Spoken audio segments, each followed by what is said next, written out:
Ebenezabeth and Bongi Mbonambi reached their 150th Test matches for the Boks, and that was when they faced Wales in the series decider in Cape Town. This weekend it will become Malcolm Marx's turn in Mbombela. The hooker, who normally comes off the bench, has now been handed a start against the All Blacks in the Rugby Championship opener. ENCA's Percival Young is in Mbombela for us and joins us live. A very good afternoon, Percival. How do the Springboks take advantage of the All Blacks' recent downfall? Well, good afternoon, Arthur. I can tell you what, Jacques Nienaber did his utmost best to stay as far as possible away from commenting on what's happening in the All Blacks camp. He's saying they're respecting the All Blacks, saying it's going to be a tough encounter against one of probably the best opponents they will be facing this coming weekend in Mbombela. Now, obviously, this morning, we heard how Jacques Nienaber made 3 changes in his starting lineup for that match against the All Blacks. You mentioned the fact that Malcolm Marx, a man who's been a servant for the Springboks, will be running out in his 50th Test match for the Springboks here at the Mbombela Stadium. Then obviously Curtly Arendse, the Blue Bulls winger, who will replace Cheslin Colby. Now, Cheslin Colby is still recovering from a broken jaw. And then lastly, the experience of Faf de Klerk coming back in the number 9 jersey at the expense of Jaden Hendrikse. Now, Jacques Nienaber reckons the team that is selected will be good enough and should be good enough to beat this All Black side right here at the venue behind me.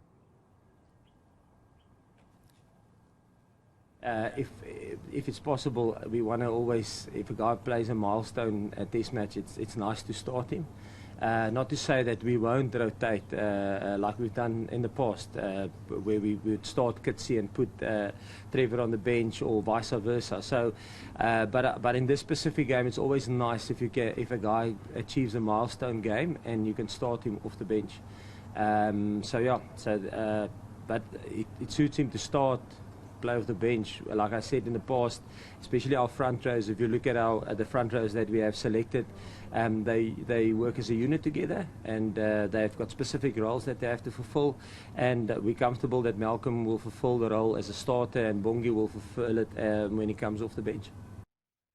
All right, Percival, I hear what Coach Jacques Nienaber means when he speaks about Malcolm Marx playing, his 50th and a milestone. But just some background again on our opponents. The historic defeats to Ireland and France dating back to 2020 onwards is linked to Coach Ian Foster, and he remains the sole reason why the All Blacks have lost that kind of shine.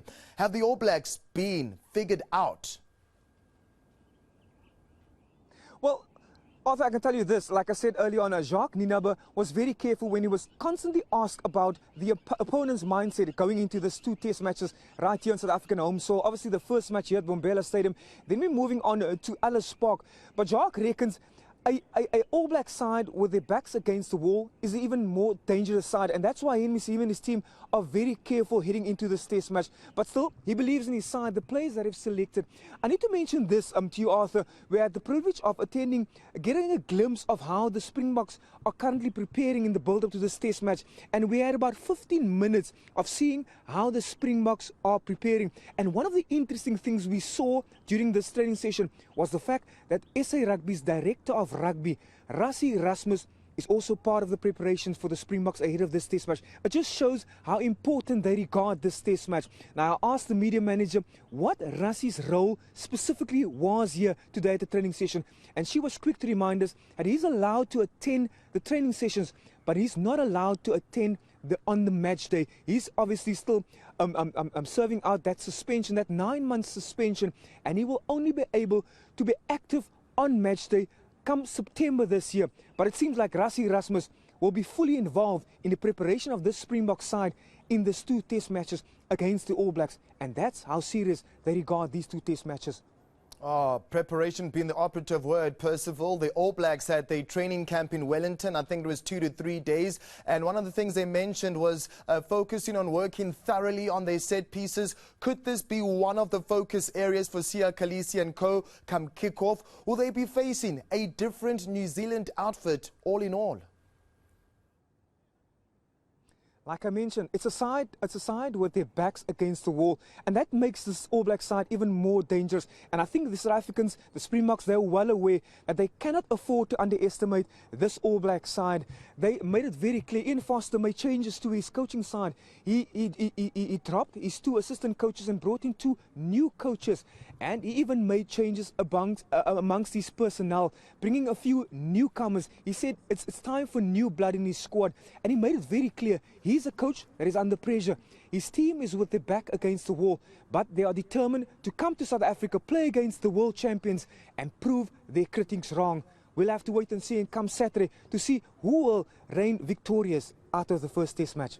All right, Percival, happy with that. I mean, let's talk about the surprise factor that the All Blacks carry in big moments like this. You mentioned that they do have their backs against the wall, but so many questions again about the All Blacks' tenacity. They don't have that sense of intimidation. Is this something that the Springboks should be worried about? Well, like I mentioned, I can mention this constantly.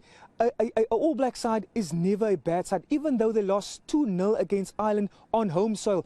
I think the All Blacks, they've got much support here in South Africa, and that's also one of the issues that Jacques Nienaber mentioned at the very end of his press conference. He was asked, does he think all South Africans will be supporting the Springboks, and he says he knows that Springbok supporters, committed Springbok supporters will be supporting the Springboks, but he also knows that the All Blacks, they've got huge support here in South Africa, but they will be a daunting prospect for the Springboks come Saturday, and the Springboks will have to be at their best if they want to beat this All Black side. As much as they are down and out at the moment, this All Black side can hurt you if you're not fully prepared for them.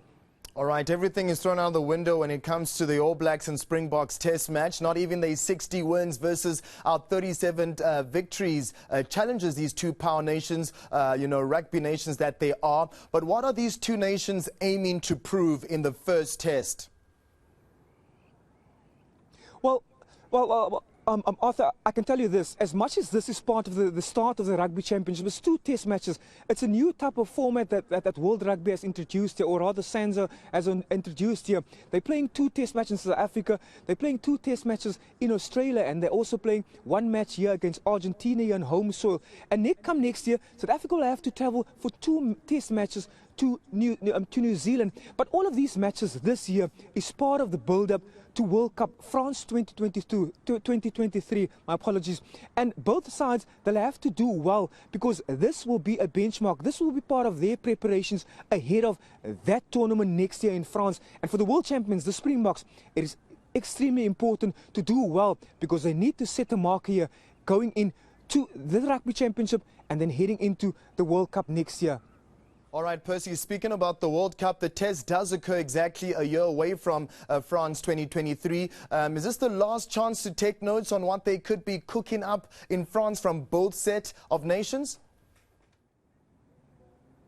Well, the Rugby Championship is a number of test matches. They'll play against New Zealand, they'll play against Australia, they're even playing against Argentina once again. And then obviously they've got the end of year tour, a number of test matches there against our Northern Hemisphere side. I think World Rugby has also arranged that they play midweek matches there against an All Blacks A side, the touring side. So they'll once again have an opportunity to play against some of the All Blacks fringe players. But like I said, these test matches, the first 2 test matches this next 2 weeks in South Africa, will be extremely important for Jacques Nienaber and his world champions to see where they're at and what they still need to do in the build-up to next year's World Cup in France. Thank you very much, Percival Young, all the way out in Mpumalanga and Bombela, just speaking to us ahead of the first test between the All Blacks and the Springboks. Should be interesting to see what those 3 changes by Jacques Nienaber that he has made and the kind of impact that will have against a wounded All Blacks team who take on the world champions.